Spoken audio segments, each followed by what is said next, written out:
Hello, this is the SciComm Toolkit Podcast, the show for scientists and science communicators to gain all the tools they need to bring their science stories to life. I'm Soph, or some of you may know me as Soph Talk Science, and this is my little passion project. So, as I sit here recording this for you today, I'm eating Christmas chocolate. That's probably not a very professional thing to be doing, but hey ho. And also, don't believe for a single second that any chocolate in a house that I live in lasts 5 months. But because I wasn't able to go home and see my family over Christmas and New Year because, COVID, I still have everyone's Christmas presents stacked up here on our spare bed behind me.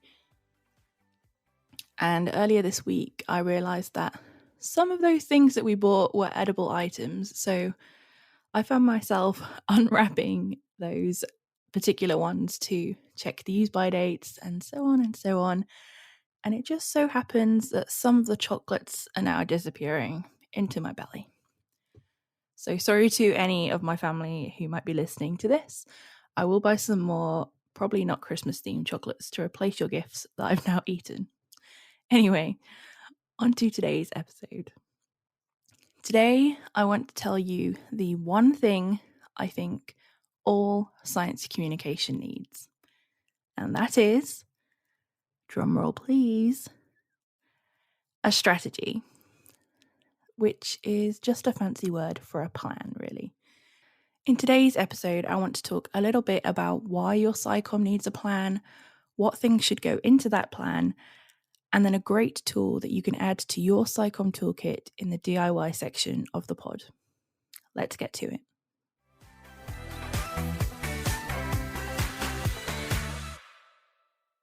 Okay, I realise that me saying to have a plan or a strategy seems really obvious. I totally get that.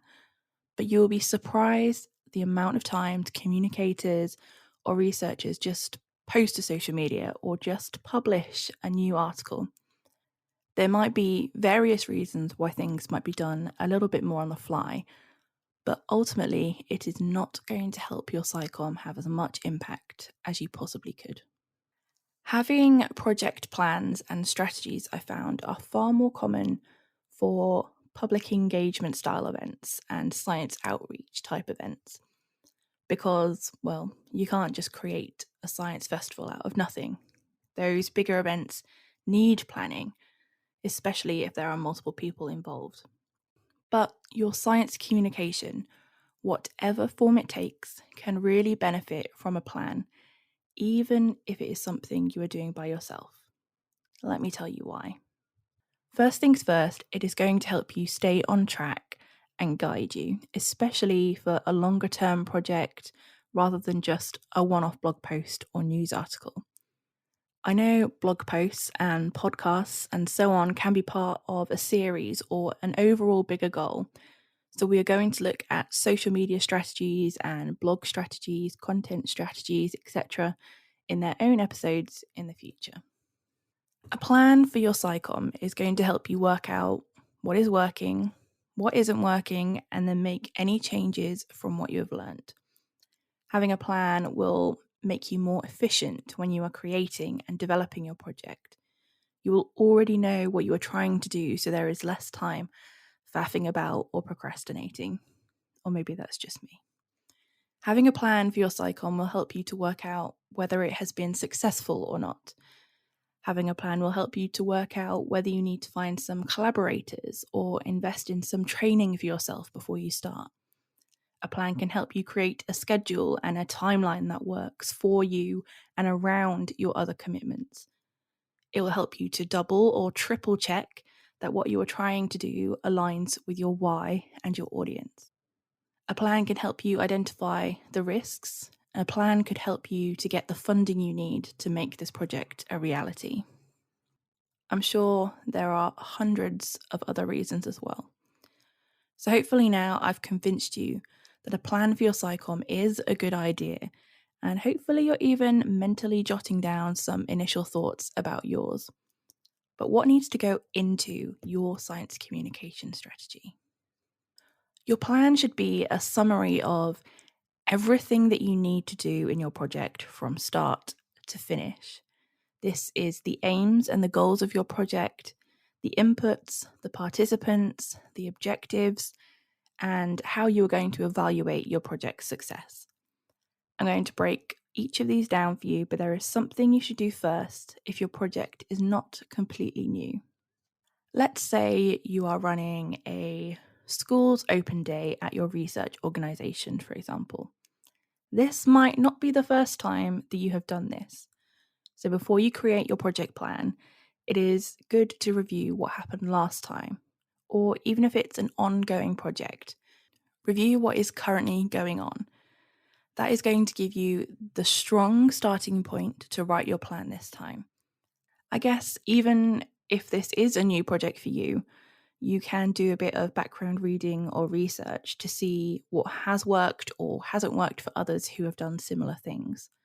More and more people are sharing case studies of SciComm projects now that are freely accessible as well. So, back to the core components. First is the aim and your goal of the project. Now, if you've listened to the very first episode of the SciComm Toolkit, then you'll have this one down already. If you haven't, I recommend going and listening to that episode after this one, and it will help you to work out why you want to do your SciComm project at all. This is the big overarching goal of the project, the purpose of why you are doing it, if you will. The next key component of your strategy is the inputs. This could be a whole range of things depending on your project, so let me give you a few examples. It could be your time and money. It might be the time of researchers or volunteers that you would like to get involved. It could be a strategy you have to follow. If you're hosting a bigger event, it could be all the individual activities and games that will be at your science event. If it is a blog, a YouTube channel, or a podcast, it might be all the equipment and software you need. The inputs are basically anything you'll need to put into the project to try and get out of it what you are trying to achieve. The next component is participants. If it is a project you're doing by yourself, then this will be a quick column for you to fill in. It will be you and your audience, that audience that you know inside out after listening to episode 2. If your project is a little bigger, then you will need to list out all your collaborators and stakeholders, or the different audiences you are trying to reach. It might include politicians if you are doing a science policy project. It might be the guests for your podcast or radio show, or your film crew if you are out making a documentary. This is everyone that will contribute to this project in some way or another. And now we come on to the objectives. Now you might be thinking, why do we need objectives when we have a goal? So as I mentioned, the goal is the big picture. If your goal is something like to inspire more girls into STEM careers, for example, you are not going to see that impact for a few years to come, and your project might just play a small part in that decision. And even if they do make that decision, you can't say that they made that decision directly because of your event. Your SciComm strategy needs to have short, mid, and long-term objectives, but crucially, they need to be SMART. SMART. And by that, I mean specific, measurable, attainable, relevant, and timely.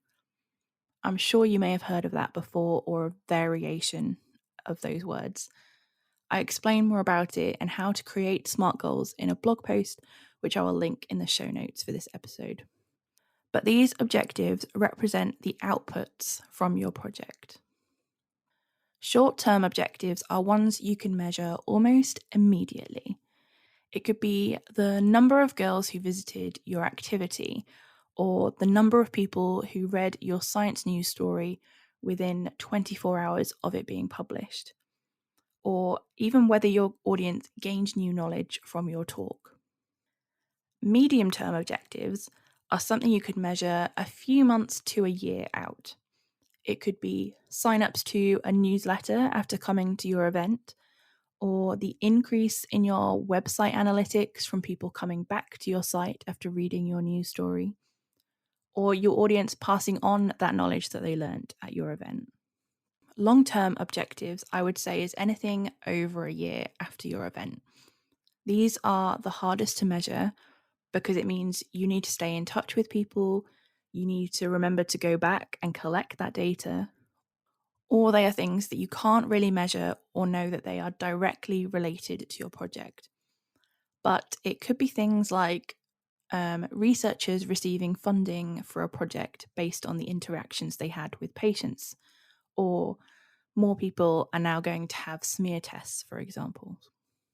We need these objectives alongside a big picture goal because our project aim might be something we can't measure. Having those objectives allows you to assess a little more easily whether your project was a success or what you could improve for next time. Objectives also help you to focus your energy on where and how to work towards those big goals. They help you to progress while still keeping one eye on that big picture. The final key component you need in your SciComm strategy is an evaluation plan. What are you going to measure? When and how are you going to measure it? And all of that will help you to determine the impact of your efforts. It is also worth noting here that you might need to take some baselines now, like the number of followers you have, or the average monthly podcast listeners, and so on. This is where your short, mid, and long-term objectives can also help. If you want to measure whether the audience at your talk learnt anything, you might want to devise some way that you can capture how much they knew about, let's say, volcanoes before they went to the talk, and then see if that moves along a scale after they've listened to it. We are going to talk about evaluation much more in the future, so don't panic too much now. Just start thinking about ways that you can measure your objectives and ultimately the success of your project aims. Once you do your number crunching after your project is done, it will help you to review what happened and what to change for next time. So, to briefly recap, your science communication project needs a strategy or a plan. And in that plan, you need to know your aim, the inputs, the people involved, the objectives, and an evaluation plan.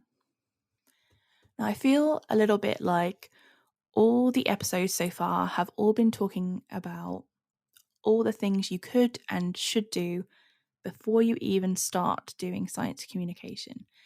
And I'm sure you are sat there waiting to get your teeth stuck into a bit of a meatier topic like growing Instagram followers or how to write a science news story.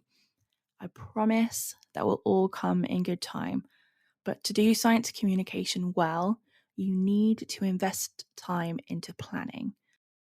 Not even the planning of content for your videos, the activities for your festivals, the actual putting words on paper to turn into your popular science book, and so on, but the planning of your project as a whole.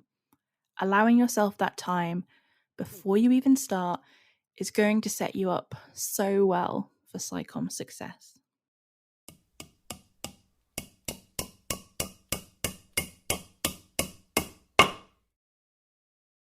This is the DIY part of the podcast.